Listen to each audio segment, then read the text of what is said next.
बिस्मिल्लाहिर्रहमानिर्रहीम, अस्सलाम वालेकुम एंड वेलकम बैक जी। उम्मीद करती हूँ कि आप लोग अपने घरों में खुश होंगे, आबाद होंगे और अल्लाह ताला आपको ऐसे ही खुश और आबाद रखे।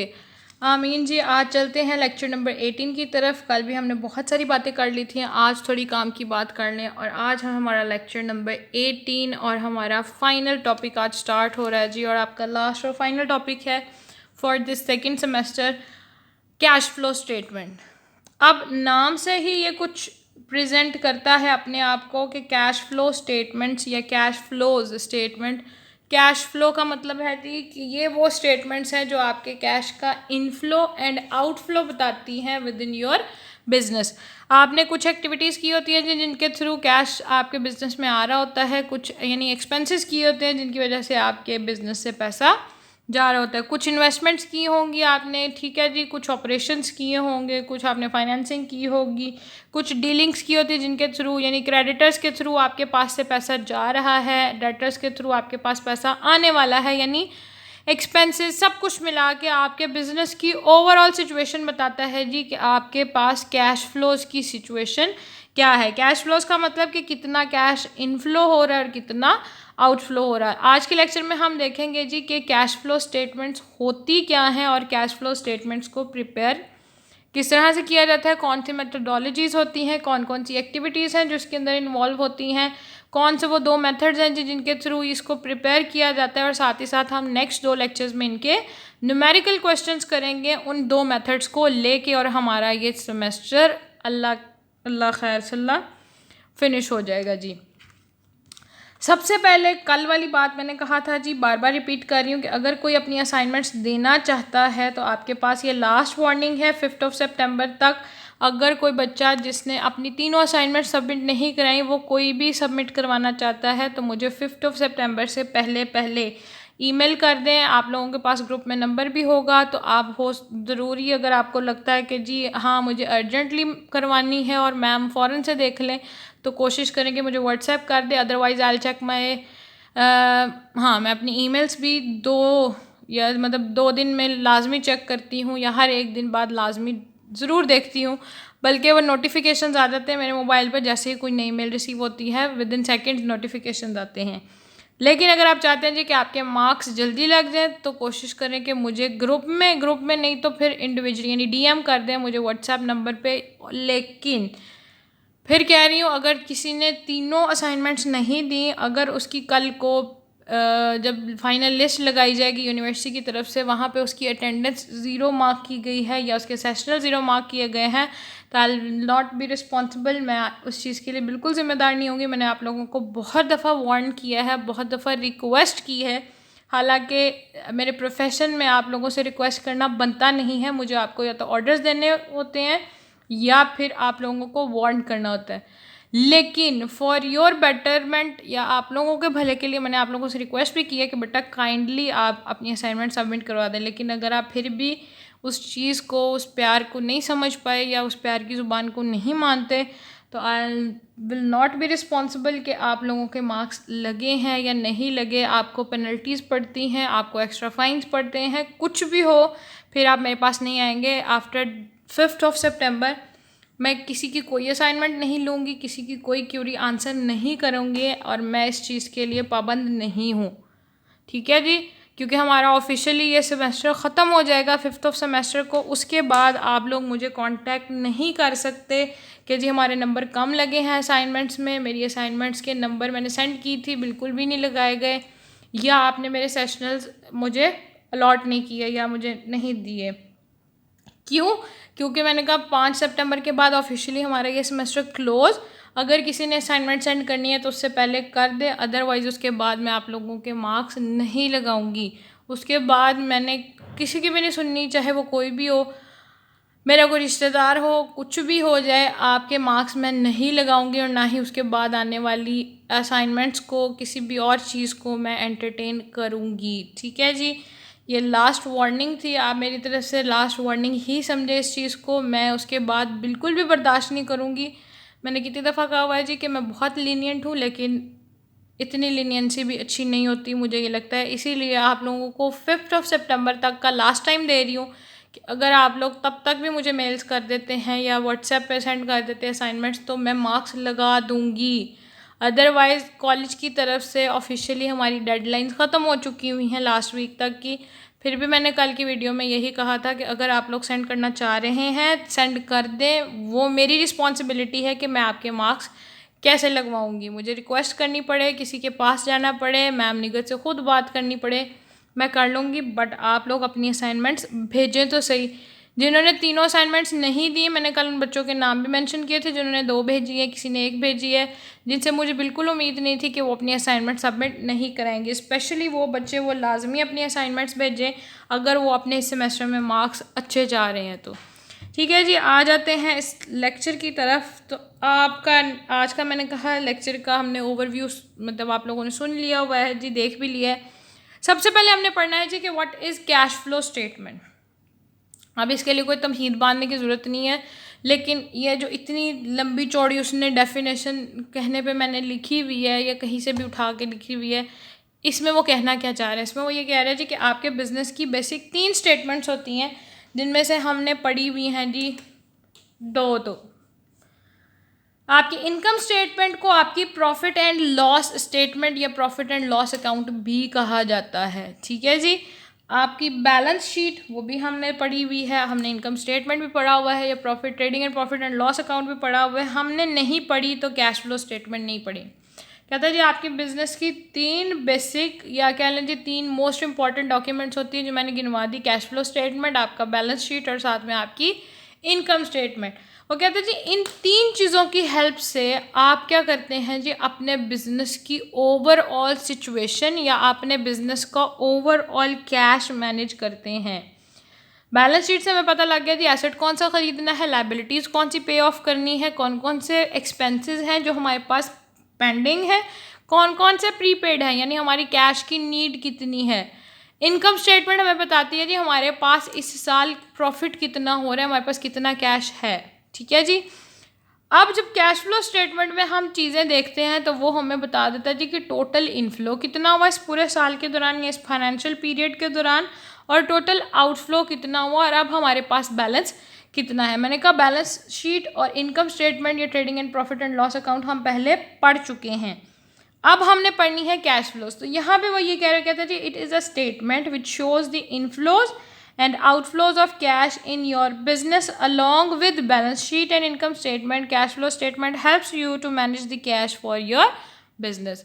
वही सारी कहानी जो मैंने उर्दू में समझा दी ये उसी को इंग्लिश में ट्रांसलेट करके आसान अल्फाज में बता दिया जी कि आपके बिज़नेस में कितना पैसा आ रहा है, कहाँ से आ रहा है और क्यों आ रहा है ये बताता है, और साथ ही साथ बताता है जी कितना पैसा कहाँ पे लग रहा है, यानी आउटफ्लो हो रहा है, कितना हमारे बह के बाहर जा रहे हैं, यानी बिज़नेस से उसका आउटफ्लो किस तरह से हो रहा है, कौन कौन सी एक्टिविटीज़ हैं जिनमें आप पैसा लगा के पैसा बिज़नेस में से निकाल रहे हैं।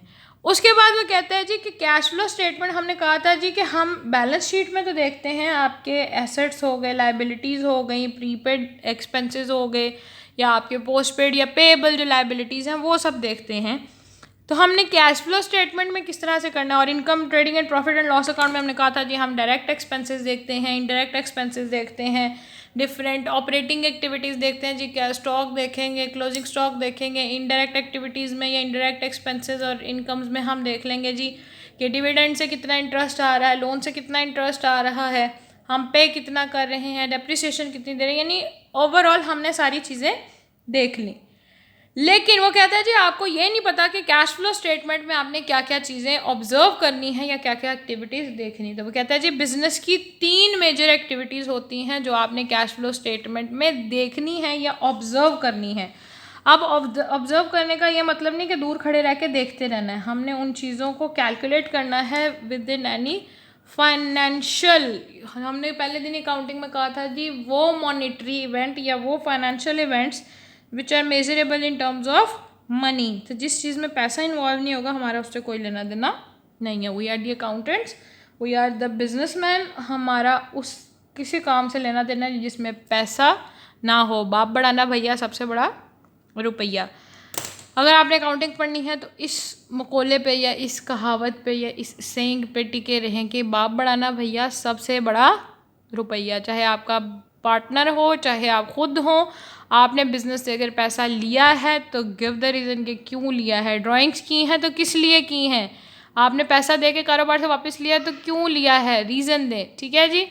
यहाँ पे भी मैं कह रही हूँ कि वो 3 चीज़ें जो आपने ऑब्ज़र्व करनी होती हैं, ये 3 एक्टिविटीज़ हैं, वो हैं आपकी ऑपरेटिंग एक्टिविटीज़, इन्वेस्टिंग एक्टिविटीज़ और एक अगले पेज पे है फाइनेंसिंग एक्टिविटीज़। अब इन तीनों को डिफ्रेंशिएट कैसे करेंगे। मैंने कहा हम trading and profit and loss account में ऑपरेटिंग एक्सपेंसेस देखते हैं। वो कहता है जी वो सारी एक्टिविटीज़। अच्छा, अब कैश फ्लो स्टेटमेंट बनी भी किसकी हेल्प से है, बैलेंस शीट और इनकम स्टेटमेंट की हेल्प से। अगर उसने हमें दोनों का डाटा दिया होगा या दोनों की चीज़ों को मिक्सअप करके कोई डाटा दिया होगा तो ही हम कैश फ्लो स्टेटमेंट बना सकते हैं विदाउट एनी इन्फॉर्मेशन। जिस तरह आपका trading and profit and loss account बनाने के लिए हमें ट्रायल बैलेंस की ज़रूरत होती है, इसी तरह कैश फ्लो स्टेटमेंट को बनाने के लिए बैलेंस शीट के आइटम्स और इनकम स्टेटमेंट की ज़रूरत होती है। ठीक है जी। अब वो कहता है जी पहली चीज़ जो हम ऑब्ज़र्व करेंगे वो है आपकी ऑपरेटिंग एक्टिविटीज़। कहता है जी ऑपरेटिंग एक्टिविटीज़ वो तमाम एक्टिविटीज़ होती हैं जो रिलेट करती हैं प्रोडक्शन ऑफ इनकम। अब नेट इनकम यहाँ लिखा हुआ है जी, तो net income is equals to expenses, sorry revenue minus expenses. वो रेवेन्यू माइनस एक्सपेंसेस वाली हमारी कहाँ पे पूरी होती है जी कमी, ये रही जी, revenue minus expenses is equals to net income. Net income हमें कहाँ से मिलती है, या ट्रेडिंग एंड नेट इनकम का मतलब हमें टोटल प्रॉफिट कहाँ से मिलता है, हमारे trading and profit and loss account से। उसने कहा जी सबसे पहले आपने वो एक्टिविटीज़ रिकॉर्ड करनी है इन कैश फ्लो स्टेटमेंट जो कि आपकी ऑपरेटिंग एक्टिविटीज़ है, यानी आपने स्टॉक्स में कितना पैसा लगाया है, आपने परचेजेस में कितना लगाया है। अगर इस तरह की कोई चीज़ दी गई है तो वो आपने ऑपरेटिंग एक्टिविटीज़ के हेड के अंदर फॉल करनी है। दोबारा से पढ़ देते हैं। इसने कहा जी it includes all the activities which are related with the production of net income. अब नेट इनकम में क्या क्या आ जाता है जी, या उससे रिलेटेड कौन कौन सी एक्टिविटीज़ हो सकती हैं। It includes income from sales, कि आपके सेल से कितनी पैसे जनरेट हुए हैं, परचेजेस पे आपने कितना इन्वेस्ट किया है, इन्वेंट्रीज पे कितना पैसा खर्च किया है, डायरेक्ट और इनडायरेक्ट एक्सपेंसेस पे कितने पैसे लगाए हैं, टैक्सेस कितने दिए हैं और डिविडेंड्स कितने दिए हैं या लिए हैं। मतलब ये दोनों चीज़ें हो सकती है, टैक्स इनकम भी हो सकती है, टैक्स एक्सपेंसेस भी हो सकते हैं, डिविडेंड इनकम भी हो सकती हैं, डिविडेंड एक्सपेंसेस भी हो सकते हैं। ठीक है जी। ऑपरेटिंग एक्टिविटीज़ में आपने ये सारे इनकम्स और एक्सपेंसेस उस हेड के अंदर कैलकुलेट कर देनी है। सपोज हमें सेल्स हुई तो वो लिख देंगे जी इनकम फ्रॉम सेल्स, आपके पास इनफ्लो आया। अब मज़े की बात यहाँ इनफ्लोज एंड आउटफ्लोज को भी याद रखते जाए। इनफ्लोज का मतलब है पॉजिटिविटी, आपके बिजनेस में पैसा आ रहा है, इट्स अ गुड थिंग। लेकिन अगर आउटफ्लो हो रहा है तो it's not a bad thing, लेकिन आपके बिजनेस के कैश के पॉइंट ऑफ व्यू से ये बैड थिंग होनी चाहिए जी, थम्स डाउन वाली। ठीक है, यानी जो इनफ्लोज होंगे उनकी वैल्यू पॉजिटिव होगी, जो आउटफ्लोज होंगे उनकी वैल्यूज़ नेगेटिव होंगी। सो अगर ऑपरेटिंग एक्सपेंसेस में हमें सबसे पहले उसने कह दिया जी सेल्स से पैसा आ रहा है, इनकम फ्रॉम कस्टमर्स आ रही है या इनकम फ्रॉम सेल्स आ रही है, वो प्लस में वैल्यू लिखेंगे। अगर हम कहेंगे जी हम इन्वेस्टमेंट तो नहीं है, कह लें जी कि हमने परचेज़ की है या परचेजेस की हैं नेगेटिव, यानी आउटफ्लो हो रहा है, तो उसको उसमें से टोटल वैल्यू में से माइनस कर दें। ये सारी चीज़ें या इस तरह की चीज़ें आप लोगों को आगे जब हम न्यूमेरिकल करेंगे तब जाके ज़्यादा अच्छे से समझ आएंगी। ठीक है जी। उसके बाद है जी इन्वेस्टिंग एक्टिविटीज़। अब आप लोग कहेंगे कि ऑपरेटिंग एक्टिविटी, इन्वेस्टिंग एक्टिविटी और फाइनेंसिंग एक्टिविटीज़, 3 एक्टिविटीज़ ही हम क्यों देखते हैं। तो बेटा जी जिस तरह हमने एसेट, लाइबिलिटीज़ और कैपिटल बैलेंस शीट में सिर्फ 3 बेसिक एलिमेंट्स लिखे जाते हैं और उन तीनों में सारी चीज़ें कवर हो जाती हैं, इसी तरह आपकी हर आइटम जो बैलेंस शीट की है या trading and profit and loss account की है वो यहाँ पे कवर हो जाती है। ऑपरेटिंग एक्टिविटीज़ में आपका trading and profit and loss account पूरे का पूरा कवर अप हो गया, आपकी सारी डायरेक्ट इनडायरेक्ट एक्टिविटीज़ आ गई, आपकी नेट इनकम आ गई। इन्वेस्टिंग एक्टिविटीज़ में आपकी बैलेंस शीट की एसेट साइड आ गई। कैसे? वो कहता है जी इन्वेस्टिंग का मतलब है आपने वो पैसा कहाँ कहाँ सरमाया इन्वेस्ट किया या वो पैसा कहाँ कहाँ लगाया, not in shorter time period. Investing activities में हम सिर्फ अच्छा यहाँ पे भी तो हम पैसा लगा रहे हैं ना, चीज़ें ख़रीद रहे हैं, कोई एक्सपेंस कर रहे हैं डायरेक्ट इनडायरेक्ट, लेकिन इन्वेस्टिंग एक्टिविटीज़ में सिर्फ वो एक्टिविटीज़ आएंगी या सिर्फ और सिर्फ वो पैसे या इनफ्लोज एंड आउटफ्लोज देखे जाएंगे जो कि फ़िक्स एसेट से रेलिवेंट होंगी।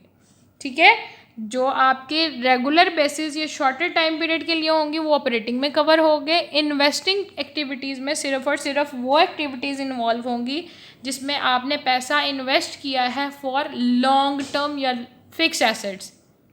अब वो कौन कौन से हो सकते हैं जी आपके? अच्छा, दोनों हो सकती हैं। इन्वेस्टिंग में इनफ्लो भी हो सकता है एंड आउटफ्लो भी। आउटफ्लो कैसे होगा जी? जैसे ही आपने बिल्डिंग खरीदी आपके बिजनेस से पैसा चला गया।